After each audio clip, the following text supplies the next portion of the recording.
Our next story is called Luggage. From the time Gareth Williams was a young boy, his parents knew he was extremely gifted. When he was just 17 years old, he achieved a first-class honors mathematics degree from a university in his hometown of Wales. A couple of years after that, he had his PhD from the University of Manchester in England. And after that, he was accepted into a postgraduate course at one of the most prestigious universities in the world, Cambridge. But he wouldn't finish that degree because his incredible academic achievements had got the attention of Britain's intelligence agencies, and they began recruiting him. In 2001, when Gareth was 23, Britain's communication headquarters, commonly known as GCHQ, which is one of Britain's main intelligence agencies, offered him a job as a codebreaker. He eagerly accepted the job, dropped out of Cambridge, and then moved into a modest apartment in Cheltenham, which is the resort town about 88 miles away from London where GCHQ is located. And there he would live and work for the next 10 years. Despite being an intensely private and shy person, Gareth was a highly valued team player whose genius in mathematics and technology helped his group win a number of Britain's highest awards for international code breaking. In 2009, one of Britain's other main intelligence agencies, the famous Secret Intelligence Service, or MI6 for short, they were so impressed with Gareth that they offered him a job to come over and work for them. This was a very rare chance for Gareth to go operational and become a spy in the kind of Hollywood sense of the word. He would effectively become a real-life James Bond, and so he jumped at the chance. But shortly after taking the job and moving to London, he regretted his decision. He hated the intense competitiveness within MI6, the flashy cars and flashy lifestyles, and the pressure to go out and party with your coworkers every weekend. Gareth just wanted to do his job and then be left alone. At GCHQ, nobody cared he felt that way. But at MI6, this behavior made him an outsider. Before he left MI6, he took his annual 2-week vacation. But when the vacation was over, he didn't come back to work at his office in London. And for some reason, MI6 never checked in on him to see where he was.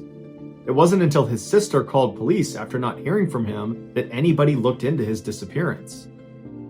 On August 23rd, a uniformed officer went to Gareth's apartment in London to do a welfare check. After knocking on the door and not getting an answer from Gareth, the officer got the key to the apartment from the landlord and went inside. He yelled out for Gareth. There was no sign of him on the first floor. He went upstairs to see if maybe Gareth was up there. He's yelling for him the whole way as he's going up. He gets to the second floor. There's nobody up there, but there's a closed door. And what he finds on the other side of that closed door would make international headlines for weeks.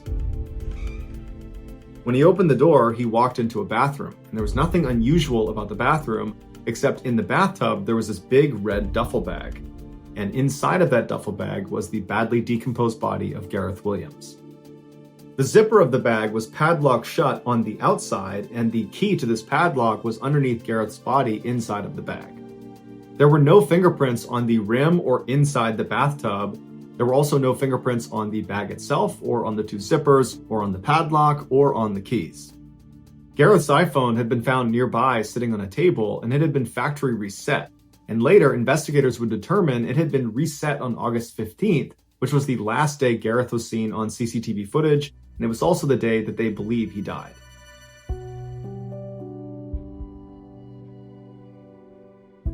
According to the coroner, Gareth's body had no injuries on it. There was no sign of a struggle, and his toxicology report showed that he had no drugs or alcohol in his system. The thermostat inside of Gareth's apartment was jacked way up, so it was very hot inside of his apartment, despite the fact it was summer and it was the height of the summer in August. But regardless, the excessive heat in his apartment sped up the decomposition process and made it impossible to precisely determine a cause of death. Despite a lengthy investigation by police, there was never a conclusive determination as to what exactly happened to Gareth, although there are many theories. Some say the Russian mafia killed him because right before he died, he had been focusing on money laundering in Britain that was tied to the Russian mafia, which would have made him a target. Another theory is MI6 had something to do with Gareth's death, which is why they were not so eager to go looking for him when he didn't come back from his vacation. In fact, one former MI6 agent has come out and said he believes there was a cover-up. He was interviewed by CNN and said that it looked like MI6 had gone into Gareth's apartment ahead of the police and wiped it all down, removing fingerprints and DNA evidence. The last prominent theory is that Gareth did this to himself. It was discovered that he made occasional online visits to bondage sites, and at least one time he'd had to yell out to his landlord to help get him out of his bed because he had tied his wrist to the bed frame and couldn't get himself undone. But when two experts who were a part of the investigation attempted to put themselves inside of a similar-sized duffel bag and lock it with the padlock on the outside, they couldn't do it despite trying over 400 times. And even if Gareth could have somehow physically got himself inside of this bag and locked it from the outside, how could he have done that without leaving fingerprints all over the bag, all over the lock, the zippers, all over the tub? Because when he was found, he didn't have gloves on. Ultimately, despite the red flags, Gareth's death was determined to be probably an accident and was closed 3 years after his death. In early July 2007, so almost a month after Bob's murder, Stepp and McCarrick made the 3.5-hour drive from St. Charles to Kansas City. Once they were there, they teamed up with some local police and then paid a visit to James at his house. James had known about Bob's murder soon after it happened, so he wasn't surprised the police wanted to talk to him. And James did not try to hide anything. He said that he and Bob had met online and had been having an affair for about 8 months. James even showed the police a bunch of love letters and gifts that Bob had given him. Initially, Stepp and McCarrick didn't find anything strange about this. But the more James talked, and the more personal items that he showed them, it started to look like he never threw away anything connected to Bob. And the investigators thought this went past the point of romance and into a possible obsession. Finally, McCarrick asked James if anything in their relationship had changed before Bob was killed. And James said yes, there had been a huge change, because Bob's wife, Diane, had recently discovered an email exchange between him and Bob, and so she'd learned about the affair. After that, Bob told James he would have to cool things off for a bit with them and focus instead on his marriage to Diane. As Detective Stepp and Captain McCarrick made the drive back to St. Charles, they began to realize that they now had a full-on love triangle to consider. There was a chance that James had gotten angry when Bob started to back away from their relationship, and maybe he lashed out and killed Bob. But Diane, who already had a clear financial motive, might have also gone into a rage and murdered Bob because he was cheating on her. Both of those theories made sense, but without any real evidence, Stepp and McCarrick felt like they were just stumbling around in the dark. By the late summer of 2007, Stepp and McCarrick were growing increasingly frustrated with the case. The investigation just kept going the same way it had from the beginning. They had several strong suspects and no concrete evidence. They continued to try to find the Ford Focus, along with some clue that might link Diane, James, or anyone else to the crime scene. But nothing turned up on either front. And as the months passed by, new leads stopped coming in. Other investigations demanded the cops' focus, and so Bob's case started to go cold. Fast forward to April of 2008, 10 months after Bob's murder. Detective Stepp was at his desk when a phone call got transferred to him. He picked up, and he heard the voice of a county forensics officer on the other end, and she sounded excited. As Stepp listened to her, a stunned look came across his face, because things like this just didn't usually happen in investigations. The forensics officer explained that the long shot the team had taken by cutting away Bob's back pocket from his pants had paid off, because now, almost a year later, the process known as touch DNA sampling had taken a massive leap forward. Essentially, in the past, usable DNA samples could only be obtained from bodily fluids. But now, new touch testing methods allowed the lab to obtain DNA samples from skin cells. And so the lab had tested Bob's back pocket, and they found that whoever had taken Bob's wallet out of that pocket had left their skin cells behind. So they now had a sample of that person's DNA.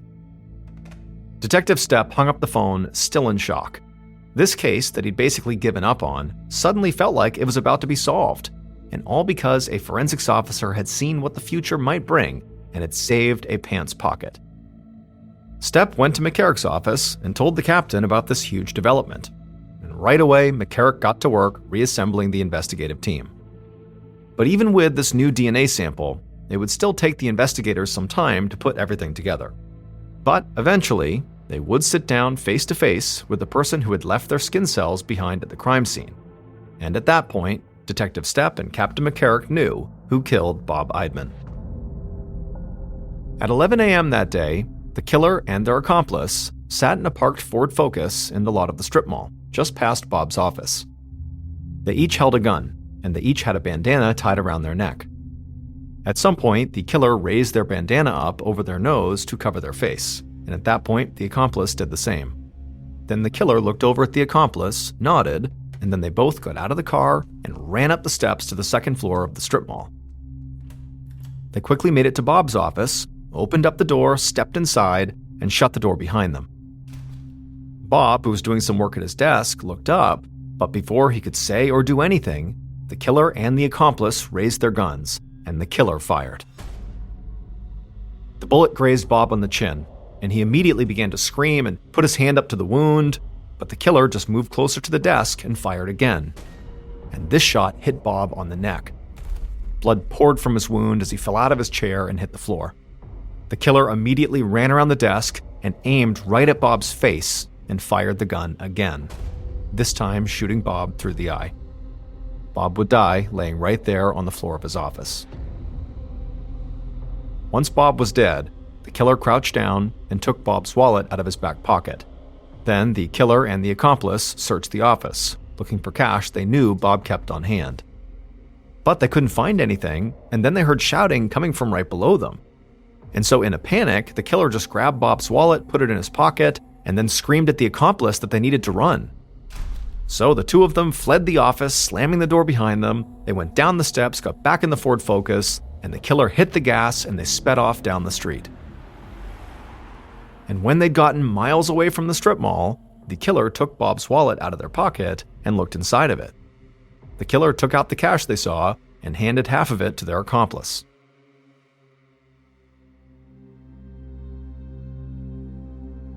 Bob Eidman's murderer was not a jealous wife, an obsessed lover, or a business rival. It turned out the investigators' first theory was right.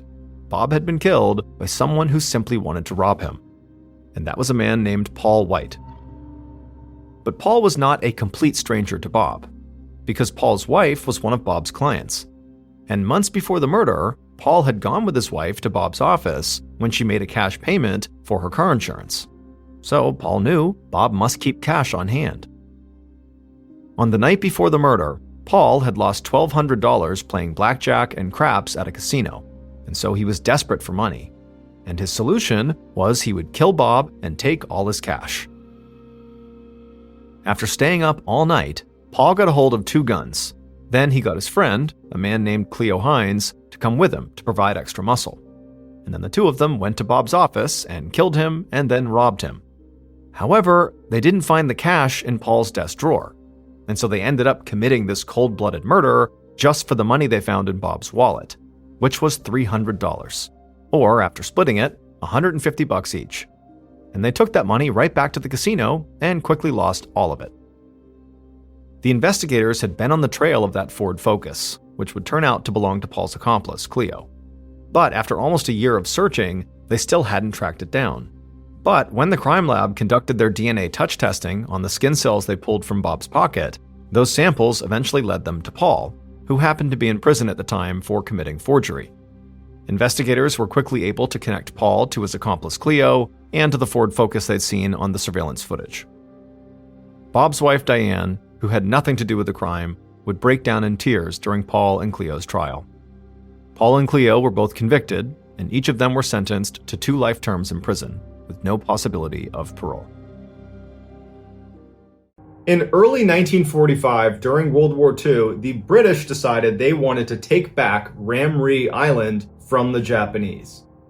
Ramree Island is a fairly large, totally flat island off the coast of Burma that was a great staging location to fly air campaigns onto the mainland. So it was a great air base.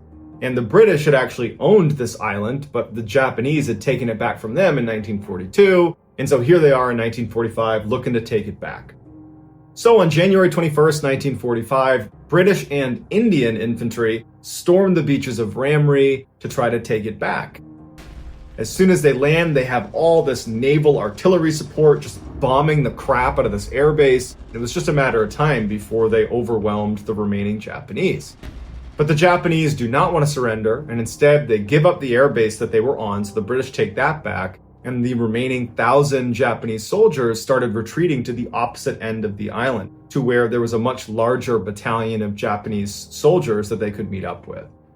But the only issue with this particular retreat was they would have to go through 10 miles of mangrove swamp where there's poisonous spiders and insects and deep mud, making it almost impossible to move. But they're determined and they head off into the swamp. But what the Japanese were not ready for is what Ramree Island is famous for. A creature that makes poisonous snakes and spiders and insects look like child's play. And they were walking directly into its den. The British troops decided we're not going to go chasing them into the swamp. And instead what they did is they set up boats, blocking positions outside of the swamp. If any of the Japanese tried to escape, they would be there waiting. And so the only way the Japanese could get out of there would be to go to the absolute other end, 10 miles away, where their Japanese counterparts were. So that night, as the British are just kind of hanging out in their boats staring at the swamp, they start hearing screams coming from inside of the swamp, and it's Japanese soldiers. Then you hear gunfire and then silence. And then it would start all over again, all over this huge swamp. It was just screams, gunfire, silence, screams, gunfire, silence. And the British are watching this like, do we have troops in there? What's going on in there? What was going on in there is defined by the Guinness Book of World Records as the largest massacre of humans caused by animals. And not just any animal, saltwater crocodiles. These massive man-eating crocodiles can weigh up to 1,000 kilograms or 2,200 pounds. They can grow to be 7 meters in length or about 23 feet in length. And National Geographic has labeled these crocodiles as the most likely to eat a human of all animals. And Ramree Island has the largest population of saltwater crocodiles in the world, and they all lived inside of the swamp that the Japanese had gone into. A lot of them were bleeding from the battle they were in, and so they were literally alerting hundreds of saltwater crocodiles to their location. Saltwater crocodiles are notorious night hunters. So what probably happened is the Japanese got inside of this mangrove. The crocodiles were immediately aware of their presence, but they waited until nighttime before they started having a feeding frenzy. And over the course of the night, a number of Japanese soldiers had jumped out the sides of the swamp, exposing themselves to the British. And so about 20 of them were captured, and they said that they were completely surrounded by these crocodiles, that everywhere you looked, there were growling, huge crocodiles eating one person, and as soon as they were done, they would just charge after you and eat you. And at the end of their retreat, when the Japanese did get to the other side of the swamp, only 500 of the 1,000 made it out the other side. And so to this day, people stay far away from Ramree Island because there are so many of these man-eating saltwater crocodiles that have no issue ripping you to shreds.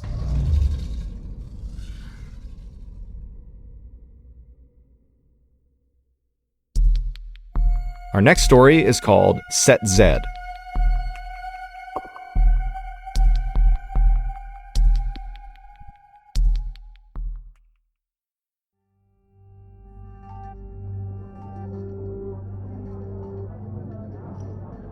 On December 6, 1941, 20-year-old U.S. Navy sailor Clifford Olds met up with a couple of his shipmates at the Monkey Bar for a night out in Pearl Harbor, Hawaii. The next morning, just before 8 a.m., Cliff was back on board his ship, the USS West Virginia. He was starting his workday when the Japanese launched the surprise attack on Pearl Harbor. Cliff's ship was a prime target and was quickly hit with 2 bombs, 7 torpedoes, hundreds of people are dying on board, and very quickly his ship is starting to sink. On board a Navy ship, there's all these different conditions the ship is set to depending on what you're doing, whether you're at war or you're just docked in peacetime, and all of these different conditions have very specific instructions. And one of those conditions is condition Z. Better known as setting Z, if the captain of a ship calls this out over the loudspeakers, every single hatch inside of that ship is shut and locked. If your ship is sinking and you say set Z, you are sealing all of those compartments so no more water can flow into them, and you can maintain a little bit of buoyancy so you don't sink quite as fast. But if you set Zed as your ship is sinking, especially if you're getting attacked and there's all these holes in your ship, there's a good chance when you seal those hatches, you're going to be sealing people inside of these rooms and they will not be able to get out again. So when that call comes out over the loudspeakers, set Zed, everybody knows to get the heck out of their compartments so that they do not get trapped inside of one of those rooms. On Cliff's ship, Set Zed was called over the loudspeakers, and Cliff, along with Ron Endicott, who was 18, and Buddy Costin, who was 21, were at the bottom of the ship in the freshwater pump room, and when someone came by and shut and sealed their room, they did not see them in there. And so probably the three of them ran to the door and were banging on it and trying to get someone's attention, but in the chaos of the moment, that person on the other side of the door that could have opened it up again was now gone. Even though the Set Zed procedure did prevent water from going into certain cabins on the West Virginia, it still would sink to the bottom of the ocean along with 17 other ships.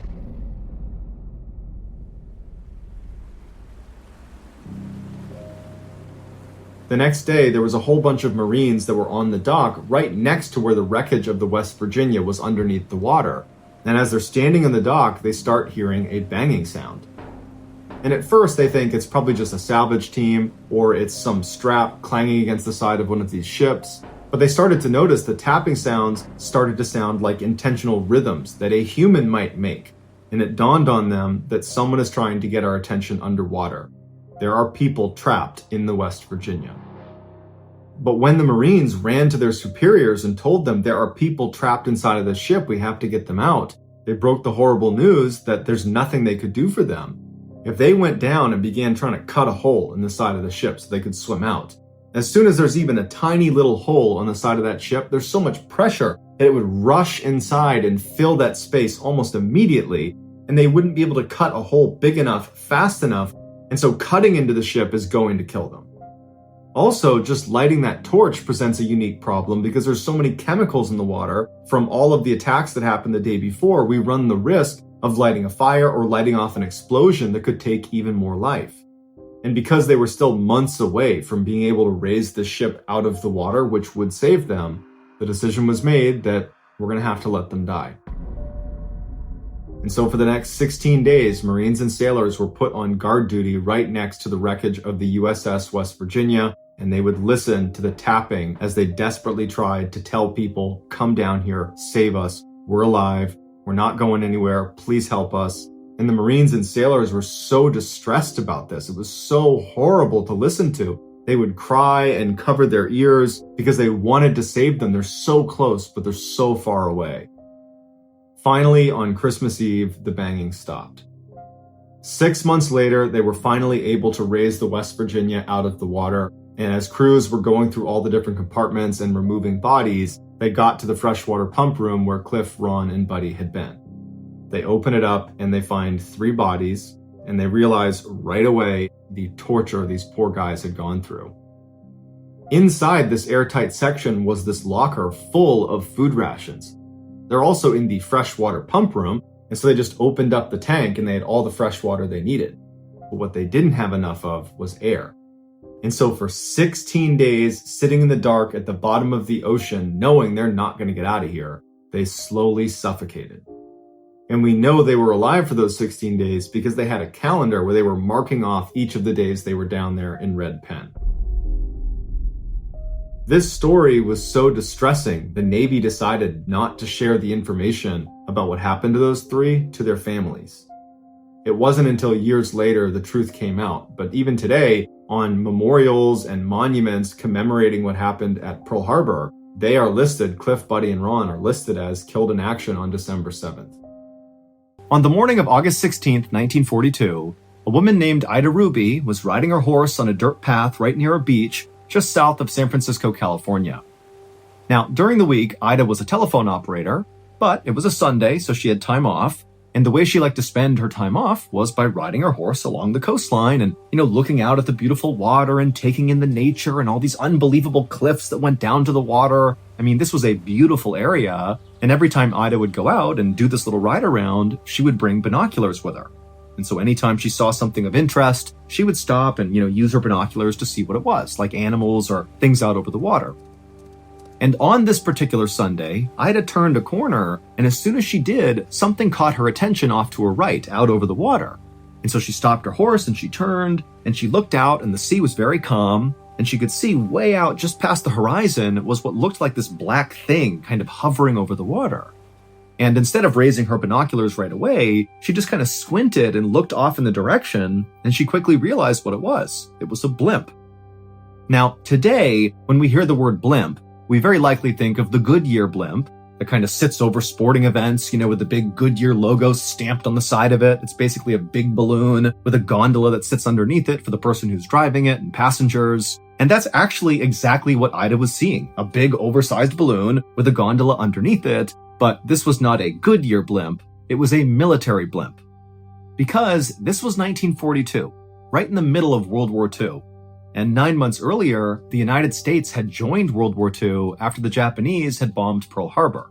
And ever since then, Japanese submarines had been lurking off the coast of California, kind of all across the West Coast, out in the Pacific Ocean, and occasionally they would send torpedoes out and bomb the US mainland.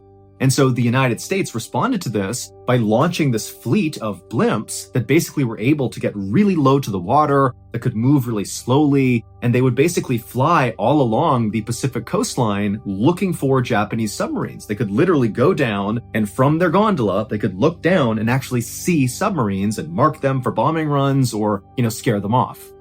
And so Ida, like anybody else who was living on the west coast of the United States at the time, was aware that there were blimps out over the ocean, but it was still a fairly uncommon sight.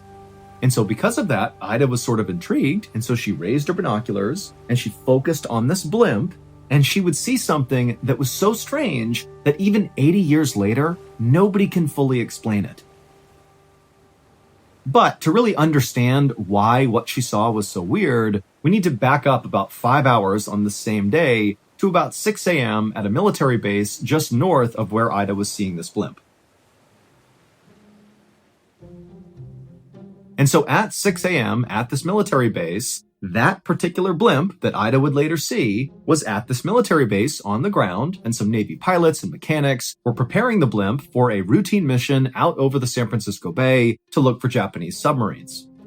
The intended path this blimp was going to take on this day was it would leave the base, and the pilot would take it over the famous Golden Gate Bridge, and then it would travel 28 miles to the west to the Farallon Islands.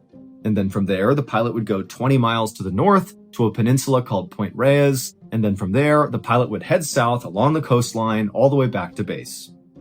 This whole mission profile was scheduled to take about 4 hours. The pilots for this mission were going to be a 27-year-old Navy lieutenant named Ernest Cody and a 34-year-old officer named Charles Adams. And both of them were very experienced blimp pilots. They had done missions like this many times before. This was going to be a very routine mission for them. And then also, in addition to those two pilots, there would be a Navy mechanic who would join the two pilots in case there was any malfunctions with the blimp during the mission. And so everything was going to plan with this blimp that morning. There was nothing unusual about this mission.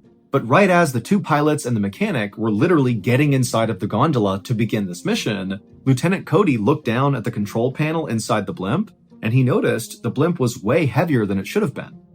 Now, you have to understand that the level of rigor that went into preparing these blimps for flight was really intense. I mean, they were weighing every little thing that was put inside of this blimp because it was a really important part of flying these blimps, understanding how heavy it was. And so for this to be too heavy just made no sense. And so at first, Cody and Adams began tapping on the control panel, thinking maybe the panel itself was malfunctioning, and if they hit it hard enough, the little ticker would go back to a normal weight. But despite, hitting the panel, it still showed it was too heavy. And so they flagged over the mechanic who was going to be joining them on the flight anyways. And the mechanic looked and kind of thought for a second and then realized, that day it had been very foggy. And so it was totally possible that all this extra moisture in the air had stuck to the surface of the balloon. And so collectively that had added quite a bit of weight. I mean, this is a massive balloon, a lot of surface area, a lot of water. Now, this was not some crisis. At worst, this was an inconvenience. Basically, they had to wait until this moisture kind of burned off once the sun came out, and then they could fly the blimp. But Cody and Adams, they just didn't feel like waiting. This mission was so routine, so simple, they'd done it so many times, And so Lieutenant Cody and Officer Adams decided that the easiest and fastest solution to this problem was simply to tell the mechanic who was going to come with them on this mission to not come with them. Without his weight inside of the gondola, even with this extra moisture in the blimp, it wouldn't matter. The blimp would still be light enough to fly with just the 2 pilots on board. The mechanic didn't care, so he hopped off, and then Lieutenant Cody and Officer Adams took their seats inside the gondola, and sure enough, when they looked at the control panel, the blimp was ready to go. It was light enough. And so Lieutenant Cody fired up the blimp's engines, and just after 6 a.m. that morning, Lieutenant Cody and Officer Adams lifted off the ground and began their routine mission.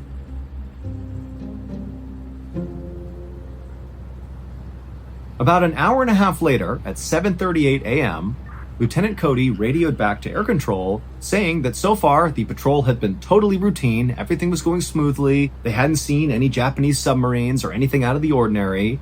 And also, Lieutenant Cody said they were positioned just east of the Farallon Islands, which meant they were exactly on course, and really everything did seem to be going exactly to plan. But 4 minutes later, Lieutenant Cody radioed back again to air control, and he said they had just spotted an oil slick down on the water. So basically, picture from their perspective, they saw that gleaming oil sitting on top of the ocean. And so at the time, this often signaled that below the surface of the water, under this oil slick, was a submarine. So this is like a telltale sign that the Japanese could be right here. So Lieutenant Cody and Officer Adams told air control that they were going to descend in the blimp down to the water and fully investigate this oil slick, and then they'd report back. This last transmission happened at 7:50 a.m.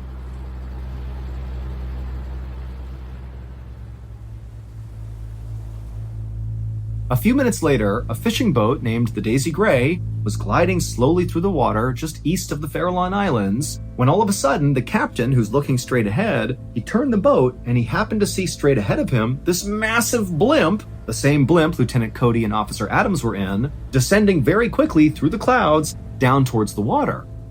And remember, this was a pretty cloudy day, and so really this blimp kind of came out of nowhere, and this fishing boat captain was very aware that anytime blimps were out over the water, that was because they were looking for enemy submarines.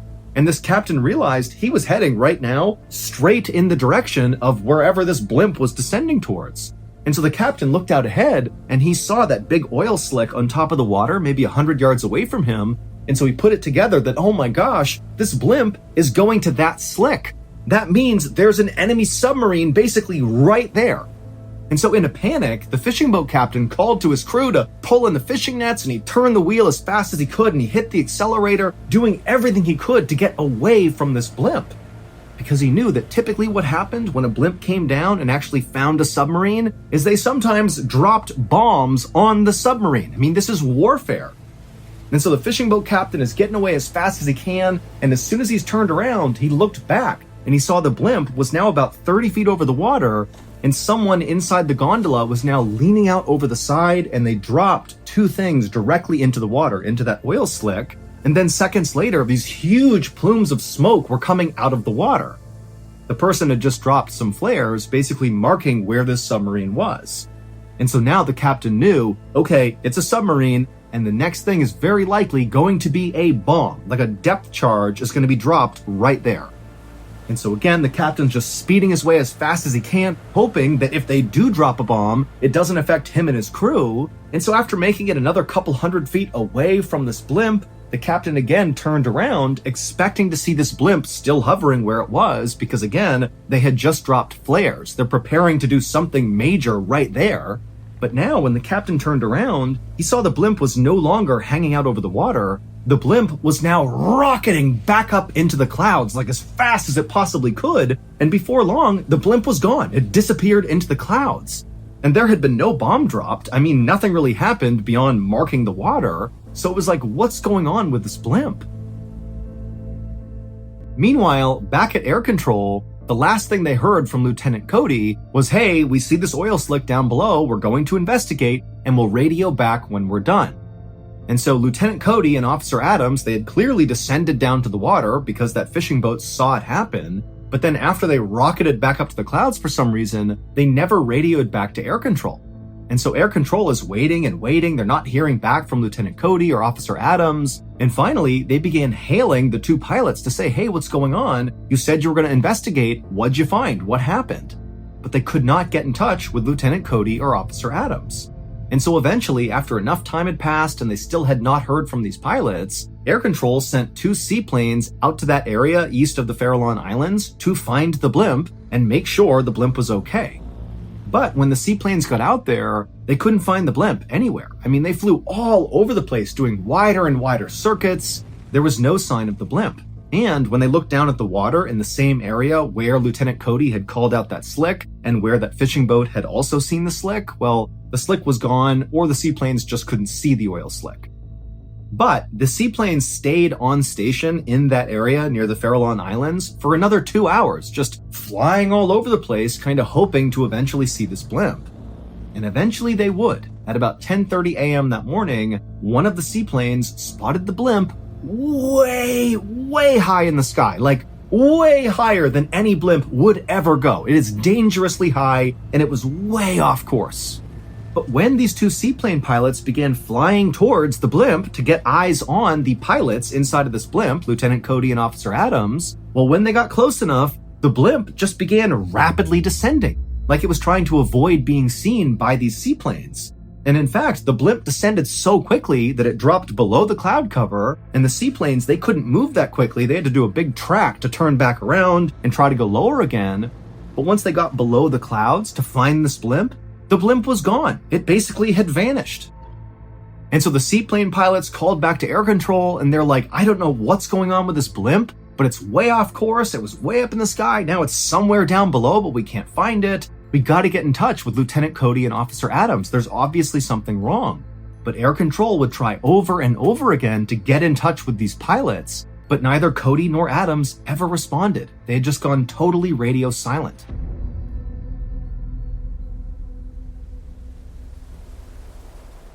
And at the same time, this chaos with this blimp is happening, Ida Ruby, the woman at the beginning of the story, was riding her horse on that dirt path near the beach just south of San Francisco, and she looked out over the water and she saw that blimp. And so Ida Ruby, she stops, she raises her binoculars, and she looks at this blimp. And after she focuses her binoculars, she realizes there's obviously something wrong with this blimp. The actual balloon portion of the blimp, which said Navy on it, had collapsed so much in the middle that you couldn't even read the word Navy. It was all crumpled together because, again, the balloon is like deflated. And also she saw that this blimp appeared to just be kind of listing as if the wind was blowing it and it was not being directed by the pilots inside. And this blimp appeared to be getting blown directly towards Ida. And so she lowered her binoculars and she looked out with her naked eye, and sure enough, this crumpled up blimp that was still afloat, but clearly was not doing too well, was getting closer and closer and closer to her. And as it was getting lower and lower to the ground, and she's starting to worry it's going to smash into her. But right as this blimp was about to pass basically right over her head, she raised her binoculars one more time and she got a clear look inside of the gondola where Lieutenant Cody and Officer Adams would have been. Now, Ida Ruby has no idea who's supposed to be inside of this blimp and who isn't, or even what they're doing, but she definitely recalled exactly what she saw inside of that gondola, and that's the thing that has troubled everybody for so many years. Because what she saw was 3 people inside of that gondola. And if you recall, that gondola only ever contained 2 people. It was Lieutenant Cody and Officer Adams. But now Ida Ruby is looking up, and clear as day, there are 3 people in that gondola. Even though at no point was there 3 people. It didn't leave with 3. It didn't come down and take more people on board. It made no sense that there were 3 people inside of that gondola. Again, Ida Ruby wouldn't have known that, but when that information got passed, this was like, how could that be? And so after seeing the 3 men inside of this blimp, Ida lowered her binoculars and watched in horror as this deflated blimp drifted just above her, like practically arm's length above her, and careened over the cliffs behind her and smashed into the ground. And then seconds later, Ida began hearing sirens going off in Daly City, which was located right behind her. That was the nearest town. And so as the blimp came in for a crash landing in Daly City, it scraped across a couple of residential rooftops and hit a couple power lines before kind of coming to a stop in the middle of the street. Now, the blimp didn't like explode or catch on fire or anything. It just kind of crumpled to the ground and nobody got out of it. It just kind of stopped and it was there right in the middle of the street. And very quickly, first responders rushed to this blimp because there have been so many reports of this deflated blimp looking like it was about to crash. And so they had been tracking it and here it was. And so they ran up to this blimp. But at some point, one of the first responders ran up to the gondola itself where the door was slightly open and they opened it up hoping to find there would be some survivors inside. But when he looked inside of this relatively small space, there was nobody in there. And there was no sign that anybody had been in there. There was no blood or anything. It was just an empty gondola. But remember, minutes before, not even, Ida Ruby had clearly seen 3 people inside of that gondola. So to go from 3 people to none in the space of a couple 100 feet as everybody's watching this thing come into crash land in Daly City, where could they have gone? And even weirder was when they looked inside of the gondola, they discovered that basically everything was functioning perfectly fine. It was unclear how it became deflated because, again, all the controls inside of this thing were working just fine. And also, the parachutes were still inside of this gondola. If you're going to jump out, you need a parachute, but they were in here. And also the life raft, it was still inside of the gondola. It was like there was nothing wrong with the blimp. And so this whole situation made no sense.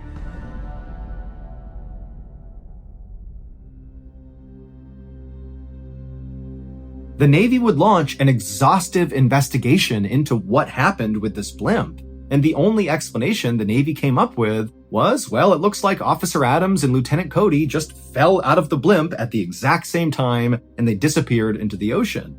However, both pilots were wearing life preservers and would not have taken those off. That was absolutely 101 for being a pilot of one of these blimps. And so they would have had these life preservers on, and even if they had fallen out and perished, they would have floated to the surface, or if they landed on land, they would have likely been found. I mean, the entire route they had been on was heavily scrutinized and searched, but the bodies were never found.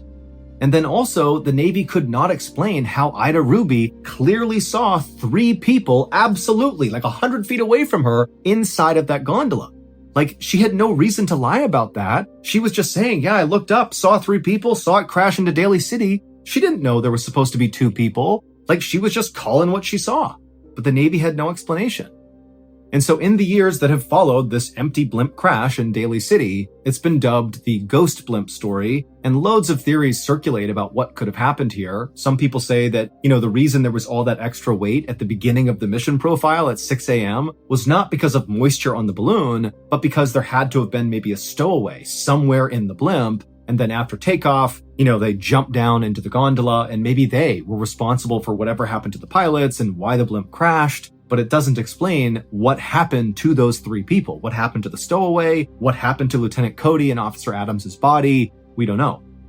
Other theories include that maybe Lieutenant Cody and Officer Adams were somehow captured by the Japanese. And some other people say, maybe Cody and Adams were abducted by aliens. But as far-fetched as these theories might seem, the truth is, we really have no idea what happened on that ghost blimp.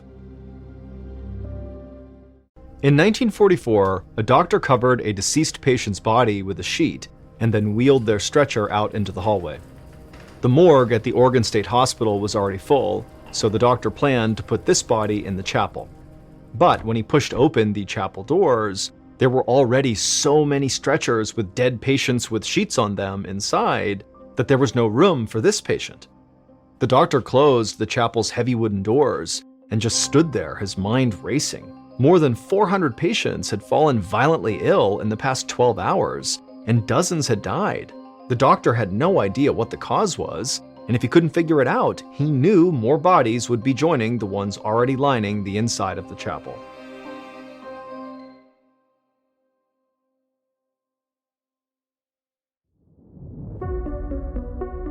From Ballen Studios and Wondery, I'm MrBallen, and this is MrBallen's Medical Mysteries, where every week we will explore a new baffling mystery originating from the one place we all can't escape, our own bodies.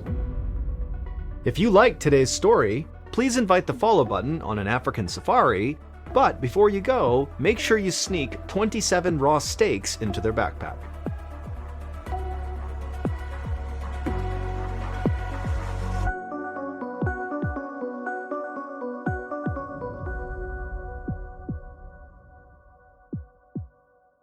This week's story is called Blood Feast. It was late in the afternoon on November 18th, 1942. A cook named Mickey McKillop opened the lid of a giant metal vat, then asked his volunteer sous chef, 27-year-old George Nosen, to carry it over to an industrial oven. Mickey and George were starting to prepare dinner for almost 500 patients across 5 wards at the Oregon State Hospital, a public mental facility for psychiatric patients.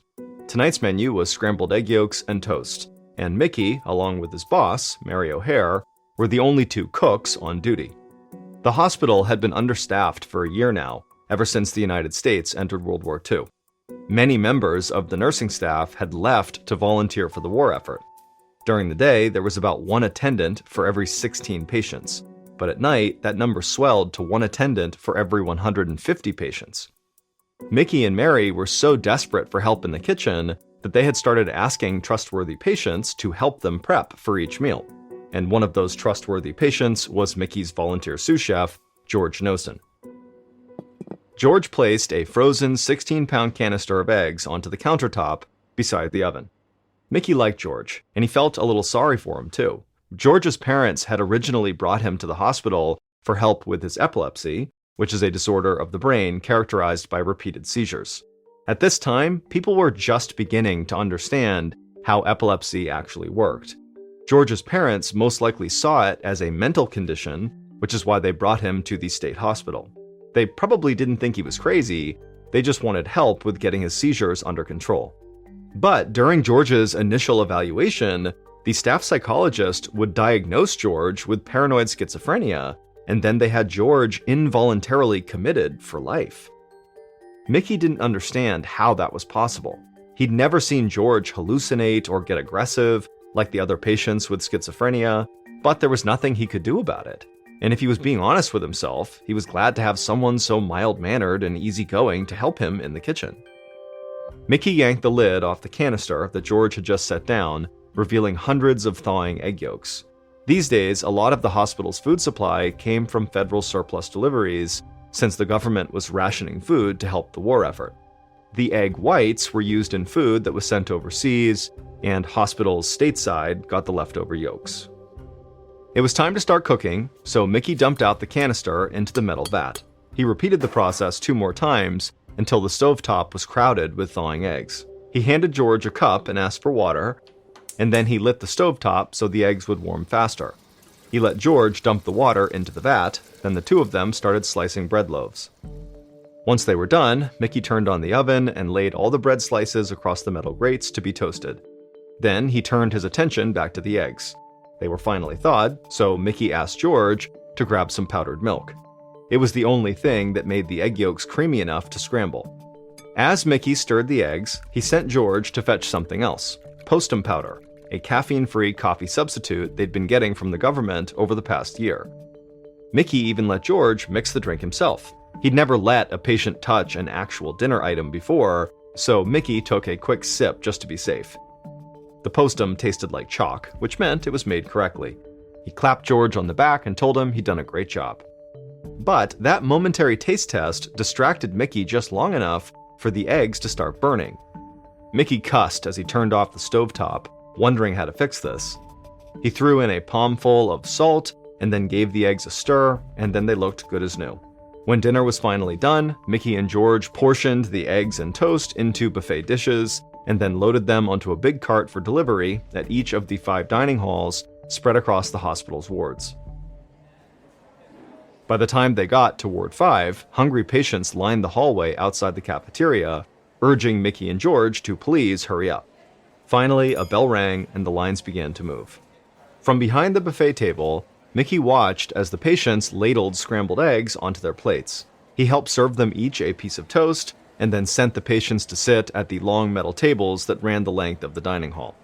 And as the patients all dug into their food, Mickey heard someone call out that the eggs were too salty. Mickey winced and felt bad because he knew he very well could have oversalted them.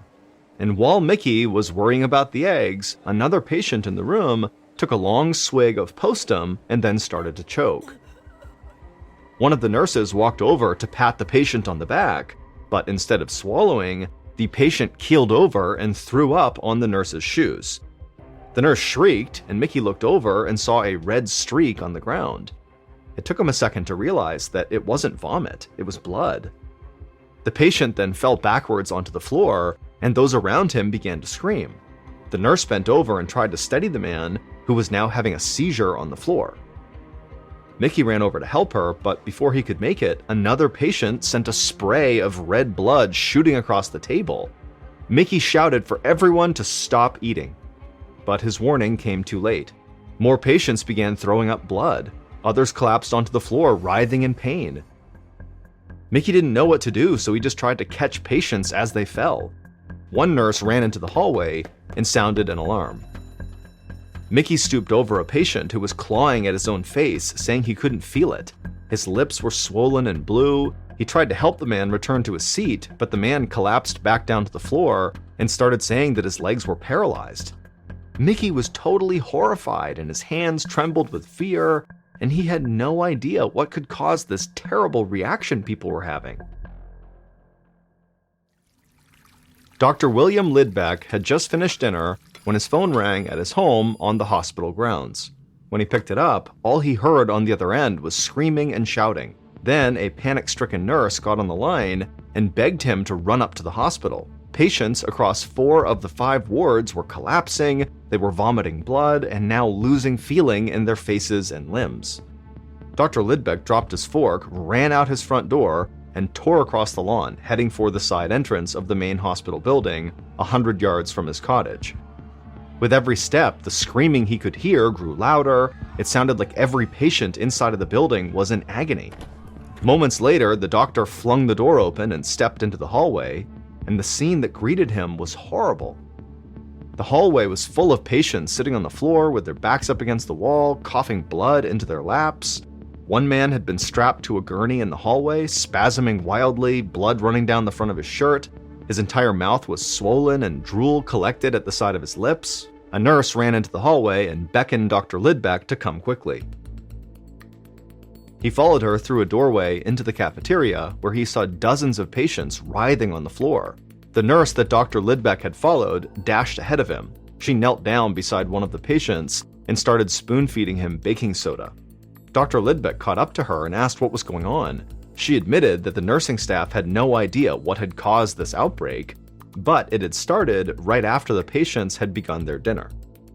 She didn't know how to reverse it, but she was just hoping that baking soda would help alleviate their stomach pain. The entire staff was running around in complete panic, trying to manage symptoms. Dr. Lidbeck took a deep breath and tried to push down his rising fear. He'd never dealt with sudden illness on such a massive scale, but he knew that he couldn't do anything without the proper equipment. He had to get his medicine bag from his office on the second floor. He instructed the nurse to keep working, then ran out of the cafeteria and down the hallway. He turned the corner into the 3rd ward, where the scene was exactly the same. It was full of patients covered in their own blood, writhing on the floor. Dr. Lidbeck had always prided himself on having a steely stomach, but this felt unbearable to watch. He rushed through the hallway, stepping over sick patients as he went, and ran up the stairs to the 2nd floor. But as he left the stairwell, he stopped dead in his tracks. The atmosphere in this ward was completely different. The hallway was empty. If it weren't for the screams echoing from downstairs, it would almost feel peaceful. As he walked past open doors, he saw all the patients tucked in their beds. They looked scared, but seemed to be otherwise fine. Dr. Lidbeck was confused. How was this ward so calm when the rest were full of chaos and vomiting patients? A door opened at the end of the hallway, and the ward's head nurse, Allie Wassel, stepped out and walked toward him. Dr. Lidbeck thought she looked really pale. The nurse seemed very relieved to see Lidbeck, and she would tell him that she thought there had to be something wrong with the eggs from dinner. She said she had taken one bite and they had tasted so spoiled that she ordered all her patients not to eat them, and so her patients were fine, but she had been throwing up ever since. A chill ran through Dr. Lidbeck. He didn't know yet what was causing his patients to vomit blood, but now he knew it very likely had to be related to the eggs. It was the only thing all the patients had eaten that night. But it couldn't just be a case of spoiled food. An egg would have to be so rotten to cause this that it never would have been served in the first place. It would have been obviously bad. Then a realization dawned on him. If the eggs themselves were fine, it meant that something else had been put in the eggs that night. He was glad that Nurse Wassel had not eaten more of them. Dr. Lidbeck told the head nurse that if she started feeling worse, to please come find him right away, and then the doctor ran back downstairs to tend to the sick patients. As Dr. Lidbeck went down a hallway, he passed by the hospital morgue. A nurse was wheeling a covered stretcher inside. One of the patients had died. Dr. Lidbeck's blood ran cold, but he didn't have time to stop and mourn. There were hundreds of other patients still waiting for treatment, and so he didn't have a moment to lose.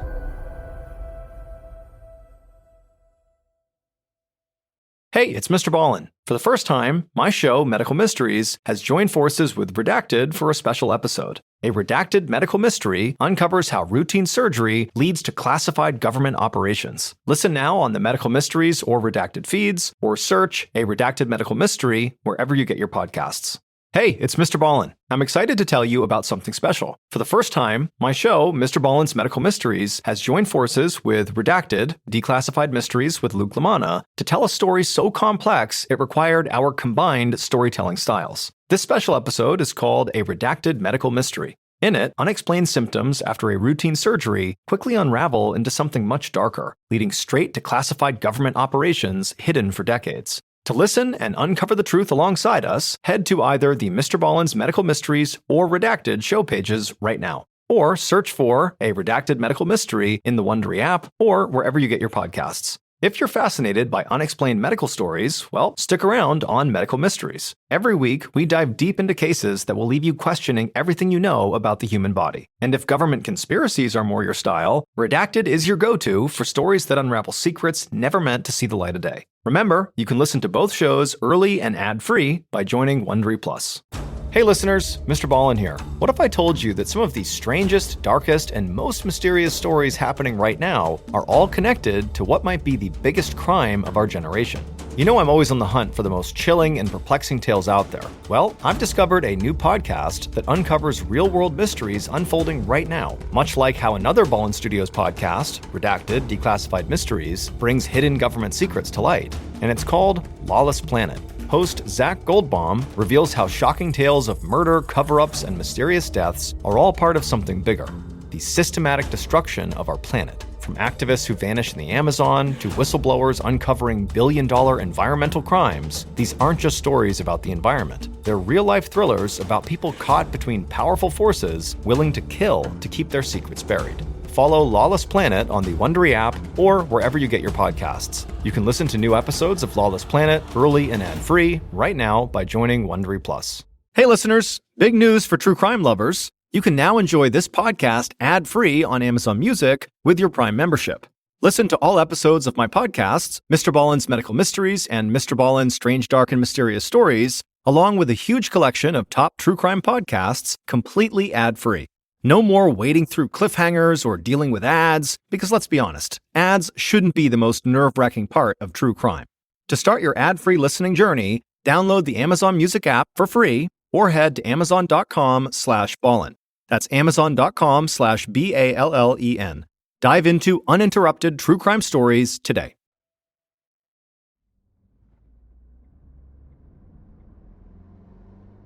About 16 hours later, in the late morning of November 19th, Oregon Governor Charles Sprague raced along the highway in his car.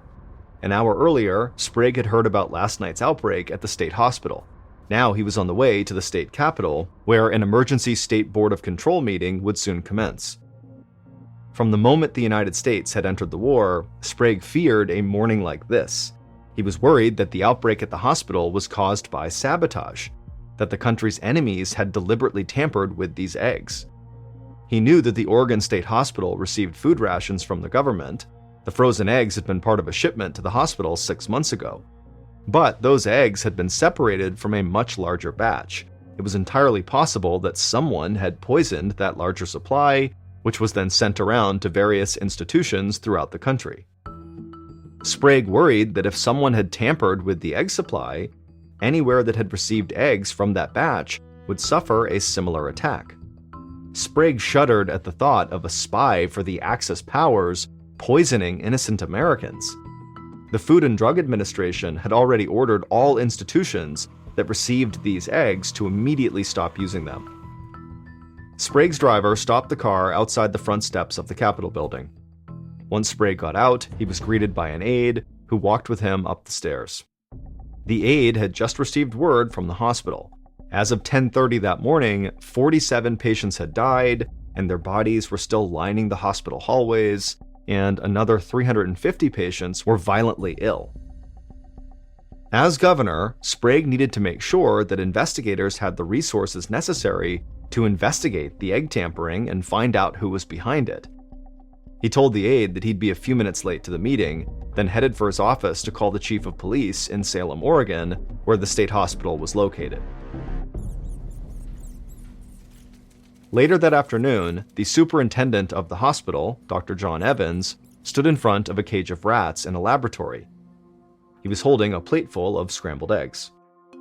Earlier that morning, a coroner had requested permission to perform autopsies on the patients who had died. Dr. Evans allowed him to take 6 of the dead, hoping the autopsy results could tell him what had happened. A few hours after the coroner had taken the bodies, Dr. Evans received a toxicology report that confirmed his worst fear. The patients had been poisoned. However, nobody knew yet what they were poisoned with or how. The coroner was still running tests. But that was why Dr. Evans was now holding a plateful of the contaminated scrambled eggs that had been served the night before. He was running his own experiment. On a neighboring table, there was another cage of rats and another plate of eggs. But these eggs came straight from one of the egg yolk canisters still in the freezer. A lab technician had thawed them out that morning. They reasoned that if only the first cage of rats died, that meant the poison had been added into the eggs at the hospital. But if both cages of rats died, it meant the eggs themselves had been poisoned before they were shipped to the hospital, and tens of thousands of people could be in danger.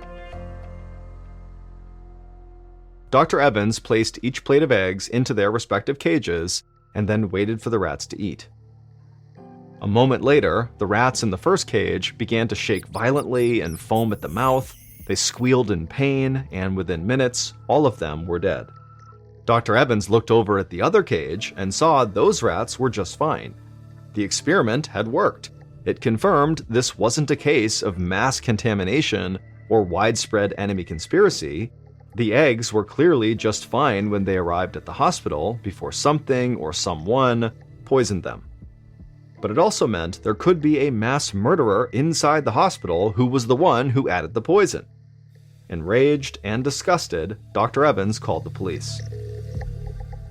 3 days later, on November 22nd, head nurse Allie Wassel, who had ordered her patients not to eat the eggs, sat in Dr. Lidbeck's office speaking to a barrel-chested detective. The investigators had been interviewing every patient and member of staff for the past 2 days, trying to determine who poisoned the eggs. Further testing had revealed that the poison was sodium fluoride, better known as cockroach poison. Detectives had even found some in a basement storeroom, but what they didn't know was how it had gotten into the eggs or who had done it. Allie wanted to help, but she told the detective that she hadn't seen anything suspicious. Until that horrible dinner, she'd been on duty, taking care of patients. She watched the detective as he scribbled something down on a notepad, and she started to feel nervous. Allie assured the detective that the other nurses would confirm her story, too. The detective wrote a few more things down and then looked up at Allie and thanked her for her time and told her she was free to go. Allie breathed a sigh of relief and stood up to leave. As she reached the door, the detective told an officer standing outside to bring in the next person to be interviewed, assistant cook Mickey McKillop. Allie passed Mickey as she was walking down the hallway. He was waiting in a chair outside the office, bouncing his leg up and down.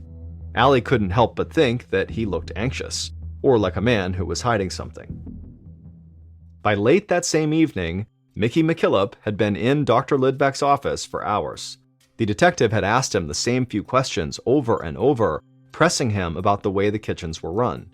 Mickey thought he'd kept his story straight, but he'd told it so many times now that it was hard to be sure, and he knew he was likely starting to confuse the details. All Mickey wanted to do was sleep. He had a migraine that was making it hard to focus, but every time he closed his eyes, the detective would shake him awake. And so Mickey was feeling like he would do just about anything to make this interview end. It was obvious the police were suspicious of him, and Mickey knew they would not give up until he, Mickey, told the police what they needed to know. So Mickey decided it was time to come clean. Mickey sat up in the stiff wooden chair, and while avoiding eye contact with the detective, Mickey would admit that he did know more than he had told them. Mickey said that he could tell them exactly who had poisoned the eggs. In fact, he had watched it happen, and worst of all, he had not done a thing to stop it. An hour later, Mickey and his boss, Mary O'Hare, were being led from the Oregon State Hospital in handcuffs. A police officer read the charges.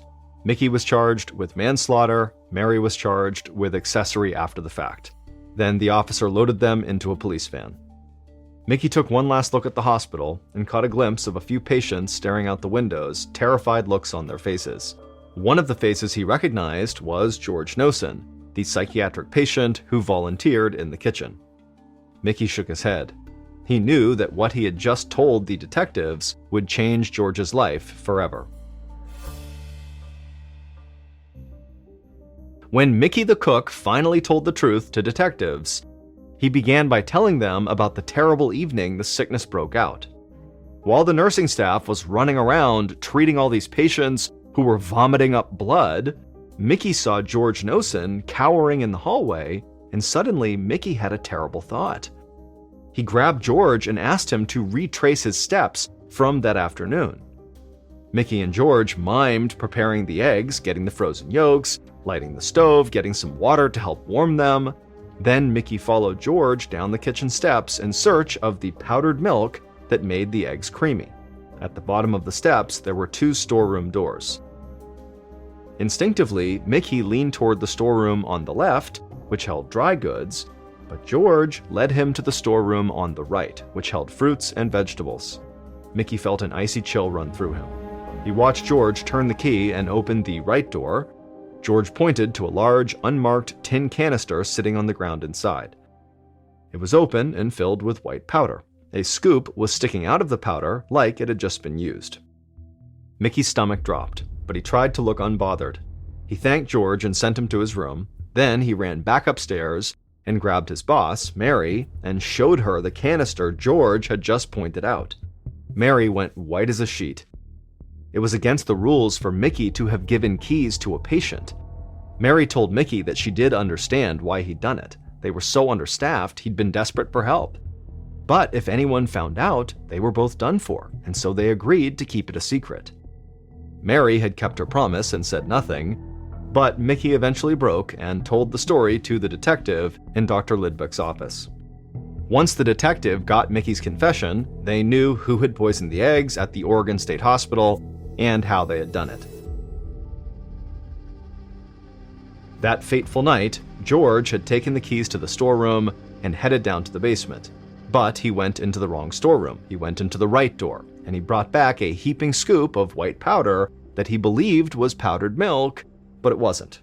He then poured that white powder into a vat of scrambled eggs, and in doing so, George had accidentally poisoned his fellow patients with sodium fluoride, aka cockroach poison.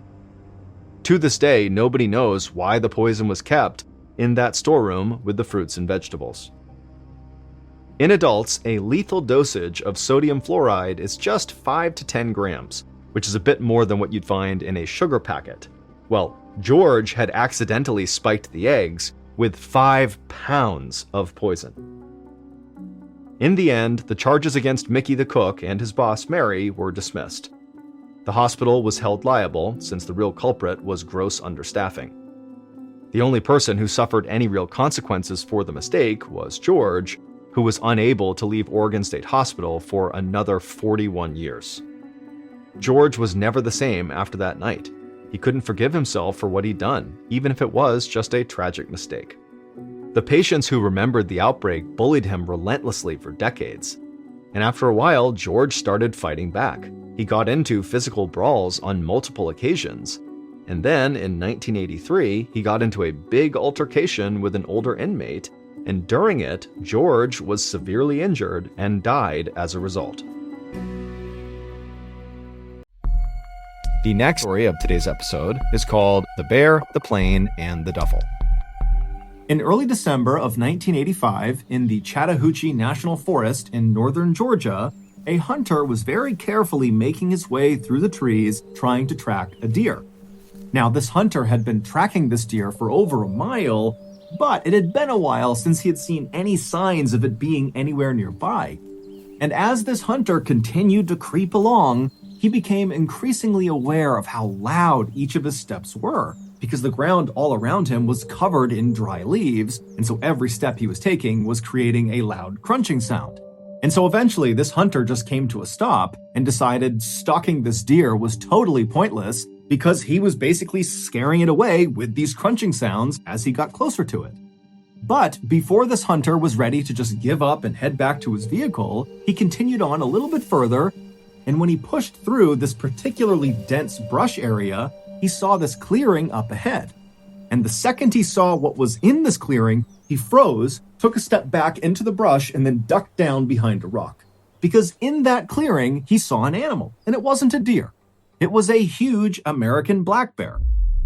Now, generally speaking, American black bears are not aggressive towards humans. However, if, for example, you were to accidentally sneak up on a black bear, like this hunter had done, and you suddenly startled it by just showing your presence, the bear might react by pouncing on you and ripping you to bits. And so this hunter, with his back pressed up against the rock and his rifle gripped tightly across his chest, he's thinking about that and wondering what he's going to do to get out of this situation. At first he thought, okay, I'll just stand up and quietly walk away. But then he remembered how loud the leaves were, and even though he had been lucky walking in, he hadn't alerted the bear to his presence. On the way out, he was worried he wouldn't be so lucky, that those leaves would alert the bear to his position. And so the hunter began thinking, okay, well, what if I just stand up and start shooting at this bear? But the hunter knew the big issue with that plan is he had a deer hunting rifle, which is not nearly powerful enough to quickly take down a black bear, if at all. And so if he starts shooting at this bear, there was a very good chance that the bear would just turn around and maul him before he was able to put the bear down with his rifle. And so as this hunter is going through these scenarios behind the rock, he realizes something. He hasn't heard this bear at all.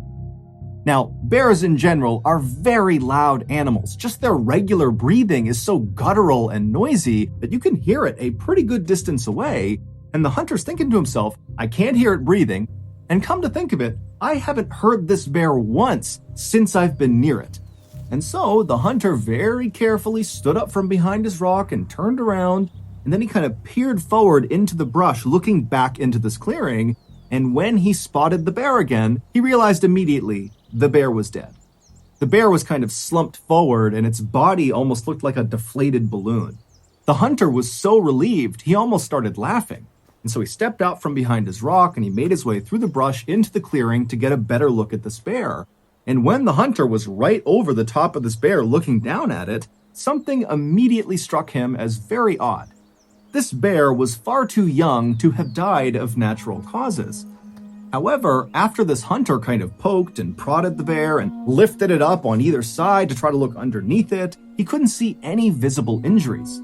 It was like this bear had just randomly dropped dead. But the hunter didn't spend much time thinking about what happened to this bear. Instead, he thought to himself, there has to be some sort of logical explanation for what killed it. And with one last look at the bear on the ground, the hunter turned around and began the long walk back through the woods back to his vehicle. It would turn out there was an explanation for what happened to that bear. However, it was anything but logical. But to get to that non-logical explanation, we first have to go back in time. Around 11:30 p.m. on September 10th, 1985, so 3 months before the hunter discovered this dead bear, two pilots were flying their little 6-seater Cessna airplane over northern Georgia, making their way north towards Tennessee. And as these pilots flew along very casually, they suddenly intercepted over their radio a voice message that they definitely were not supposed to hear. It sounded like other pilots communicating with each other, And what they were talking about was how they were now going to follow this little Cessna airplane that they could see that was currently flying over northern Georgia. Now, radio traffic like this can only really be intercepted if your radio that's doing the intercepting is physically close to the person doing the transmitting.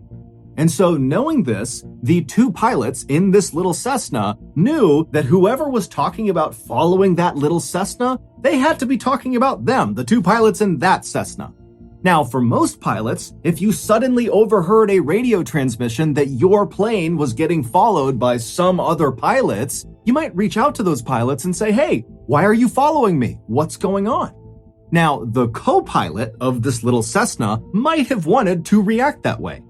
However, before he could, the main pilot stopped him and said, "I actually know exactly why somebody might want to tail us, and unfortunately, we're both going to have to jump out of this plane." Before the co-pilot could really even react to this news, the main pilot had set the Cessna on autopilot, which sets the plane to fly in a straight direction going at a constant speed at a constant altitude until either a pilot comes back and takes the craft back over, or if it just stays on autopilot, it eventually will run out of fuel and crash or run into something. And so after the main pilot had done that, he turned to the co-pilot and gestured for him to come with him into the main cabin of the aircraft, basically the main body of the craft where all their luggage was. And the co-pilot, he's so confused about what's happening, he's so panicked that he just follows the main pilot. So the two of them, they climb back over the two front seats, they go into the main body of the craft, and the main pilot begins strapping parachutes onto some of their luggage. And as he's doing this, he tells the co-pilot to open up the side door of the plane. And so again, the co-pilot is just so caught off guard, he has no idea how to handle this, and so he reaches over and he slides open this door of this moving plane. And as soon as he did, this huge rush of cold night air blasted inside of the cabin, and it became so loud from the howling wind coming in that the two pilots couldn't even talk to each other. And then the main pilot just began pushing the luggage out of the plane just into the night, falling straight down to the ground far, far below them.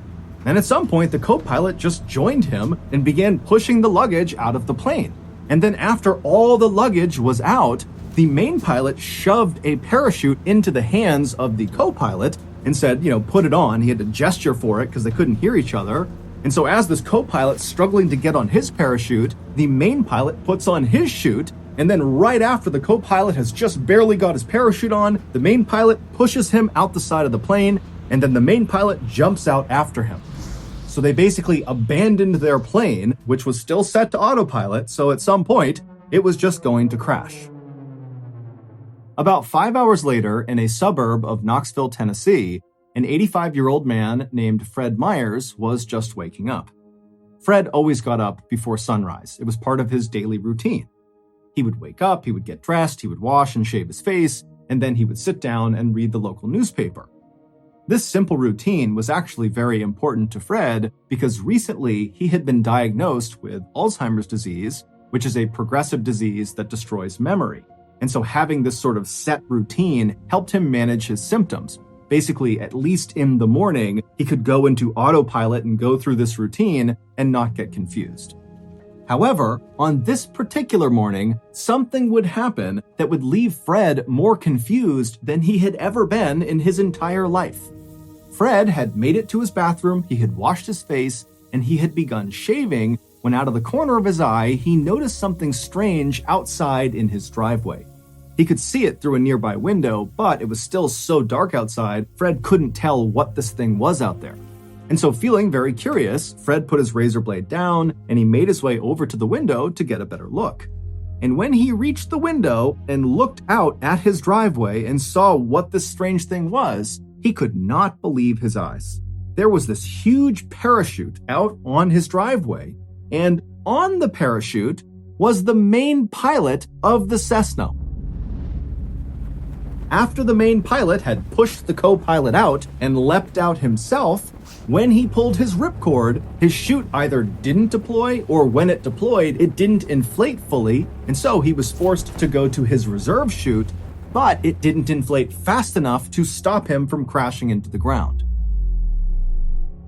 And so the main pilot slammed into the ground, basically at terminal velocity, and so he sustained catastrophic internal injuries, and he died within a couple of minutes of hitting the ground. Fred was so stunned and confused at what he was looking at that without saying a word, he just turned away from his window and walked over to his phone and called the police, shaving cream still on his face. When the police arrived at Fred's house that morning, they were expecting to see a dead recreational skydiver on Fred's property.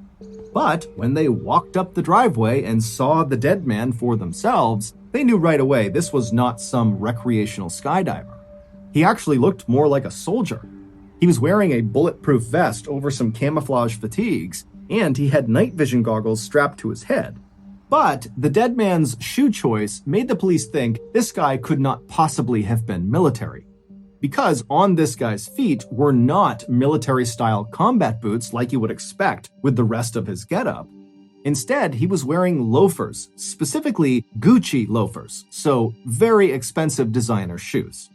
And so the police are thinking to themselves, who the heck was this guy, and what was he doing? The police would figure that out. However, first, we have to fast forward 2 months to late November 1985, so roughly 2 weeks before that bear was discovered by that hunter in Chattahoochee National Forest. Now, at this point in late November, that black bear was alive and well and living a typical black bear life in the Chattahoochee National Forest, which meant he mostly spent his time wandering around the woods looking for something to eat. And on this particular day in November, the bear was doing just that when out of the corner of his eye, he spotted something strange lying on the forest floor. It was one of the pieces of luggage that the 2 pilots had pushed out of their plane. It was this big, heavy duffel bag. Now, the bear had no idea if this duffel bag contained food, but the bear was optimistic, so it meandered its way over and began pawing at the bag with its massive claws, and pretty much immediately, his claws tore open a hole in this bag. And suddenly, the air all around this bear was filled with this glorious, flowery smell. So the bear put its nose directly into this rip in the bag and began sniffing and licking the contents of this bag. And apparently, the bear just loved it because it ate whatever was inside of the bag. All of it. And when he was done, the bear felt so good, he was so full of energy that he just started sprinting in a straight direction. And after running at top speed about 100 yards, every major system inside of this bear shut down all at once and he died on the spot, collapsing in that clearing. And then, about 2 weeks later, that hunter walked into the Chattahoochee National Forest and discovered this dead bear. And then, within 24 hours, the hunter was back home and he told one of his friends about discovering this dead bear. And when he told his friend about seeing this bear, he also kind of casually mentioned that he had seen a duffel bag in the forest not far from this dead bear. Now, to understand what this friend did next, you need some context. By this point in time, the police had actually figured out a lot about that dead man on Fred Myers' driveway, the main pilot of the Cessna. They knew he was a 40-year-old man named Andrew Thornton, who had served in the U.S. Army as a paratrooper, but after getting out of the service, he had kind of gone astray in his life and become a big-time smuggler of illegal goods. The police had also figured out by this point that Andrew, along with a co-pilot, had been the people flying that Cessna that eventually was found crashed into a mountainside in North Carolina. The co-pilot had survived the jump out of the Cessna, and so the police tracked him down, and they very quickly realized this co-pilot was really just a victim of Andrew. Andrew had told this guy they were just going to fly to the Bahamas for a vacation. And so when that plan completely evaporated, and suddenly Andrew is barking orders at this guy to open up the plane and push the luggage out and jump out, the co-pilot said he just totally panicked and just started doing whatever Andrew wanted. And so this guy was just totally terrified, and really all he could offer police was just to confirm that, yup, Andrew was the main pilot, and yes, we really did push his luggage out of the side of the plane over some forest in northern Georgia. The police believed the co-pilot and did not charge him with any crime. The police would go and search all over northern Georgia, and they would find the majority of the missing bags. However, they knew they were still missing some, and they knew they really needed to recover them. And so, around the time that this hunter is telling his friend about this bear encounter and this duffel bag, the police were constantly having news outlets tell people in northern Georgia that if you see one of these duffel bags attached to a big parachute or something, please come forward and tell us. We are looking for these. And so the hunter's friend thought, you know what? That duffel bag he mentioned out in Chattahoochee National Forest, which is in northern Georgia, might be one of those bags. And so the friend called authorities. Authorities were thrilled to get this tip, and so they charged out to the Chattahoochee National Forest, and they made their way out to where this dead bear was, and then sure enough, about 100 yards away from this bear was this bag, and it was one of the bags they were missing. Except the bag was empty. Because, as we already know, that black bear had eaten everything inside of this bag. And as you might have guessed, that bag, along with every other bag that had been cast out of the Cessna that night, was full of cocaine. Because Andrew was a drug smuggler. And on the night he and his co-pilot leapt from the Cessna, he was trying to smuggle 900 pounds of cocaine from South America into the United States. That transmission that Andrew and the co-pilot suddenly overheard on their radio as they were cruising along in their Cessna was the sound of federal agents within the U.S. Customs and Border Protection Agency who had been tipped off about Andrew's big drug run, and so they really had sent 2 planes to go follow him and potentially intercept him. And so the authorities standing in the Chattahoochee National Forest looking down at this empty duffel bag had no idea where the cocaine went that was supposed to be inside of it. But on a hunch, they decided to bring the body of the dead black bear back with them and perform an autopsy on it. And sure enough, during this autopsy, the medical examiner would open up the bear's stomach, and the examiner would say the stomach was, quote, packed to the brim with cocaine, thus ending the mystery of how this bear died. It died from a massive, massive cocaine overdose. But the bear's story did not end there. Normally, after an animal is autopsied, they are cremated. But for some reason, this medical examiner decided not to do that, and instead, he had the bear taxidermied, and then he gifted this taxidermied bear to the Chattahoochee River National Recreation Area. And then from there, the bear changed hands many times.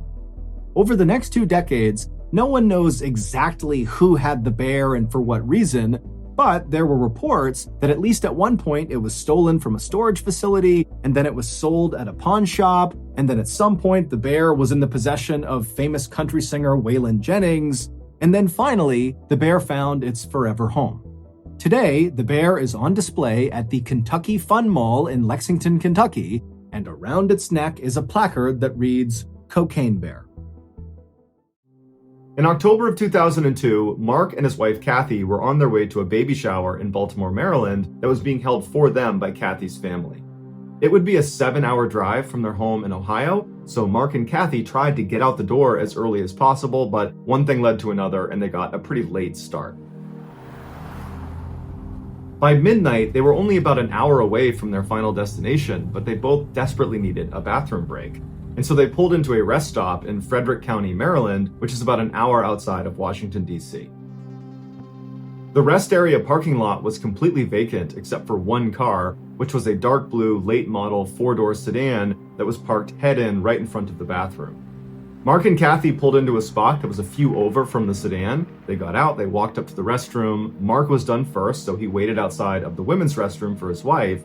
As he waited, he turned around to face the sedan that initially, when he first pulled in the lot, he believed was empty. But now, as he's looking at it, he can clearly see there are 2 people in the front 2 seats. A middle-aged man who's sitting behind the steering wheel looking directly at Mark, and then next to this guy is a sleeping teenager. And immediately, Mark felt really creeped out by these 2 guys. I mean, they are in this random rest stop in the middle of the night. They're the only ones there, and this guy is just staring menacingly at Mark. And so Mark's doing his best not to be intimidated and to stand his ground and not act fazed by what's happening right in front of him. But in the back of his mind, he is just praying his wife comes out of that bathroom as soon as possible so they can get the heck out of here and away from these 2 creepy guys. Finally, his wife did come out. He grabbed her by the hand and without any explanation, rushed them back to their car, hopped in, locked the doors, turned it on, and began backing out. And as he did, he looked over at the sedan and he saw the guy behind the steering wheel, the middle-aged guy, was looking over at Mark with that same menacing look on his face. Mark also noticed there was something odd about the sedan's trunk. There was a fist-size hole right above the license plate where you would normally put the key inside of. So the whole scene was just totally bizarre, and after Mark and Kathy sped out and were back on the highway, Mark explained to Kathy that there were actually two people inside of that sedan and they really creeped him out, and that's why he had grabbed her and rushed them back into the car. And so she agreed that was pretty creepy, but by the time the couple got to the baby shower in Baltimore, they had completely forgotten about their experience at the rest stop. The baby shower went well, and before long, Mark and Kathy were back home in Ohio. About a week later, the couple was watching TV in their home when a breaking news bulletin came across, and it showed a reporter who was standing at the exact same rest stop that they had stopped in on the way to Baltimore in Frederick County, Maryland, and behind them was the same late model sedan that they had seen parked at that rest stop when they had pulled in. The headline of this special news bulletin was DC Snipers Caught. It would turn out that middle-aged man sitting in the driver's seat of the sedan staring at Mark was none other than John Allen Muhammad, and the guy next to him, the teenager who was sleeping, was Lee Boyd Malvo. These were the two men that were responsible for the highly coordinated 3-week-long attack that left 10 people dead in the Washington, D.C. area. The fist-sized hole that Mark saw on the back of their trunk was what they used to shoot through because it allowed them to stay concealed in the trunk while they were shooting. Muhammad and Malvo had been using that particular rest stop in Frederick County as a place to hide out in between their killings. When Mark and Kathy pulled in next to them, they were only halfway through their killing spree. Mark believes the only reason he and his wife were not targeted is because the killers most likely were trying to keep this rest stop off the radar because it was their hiding spot, and so they wouldn't have risked an attack there. Although, ironically, they would ultimately be caught in that rest stop. Muhammad was executed by lethal injection in 2009, and Malvo is serving a life sentence.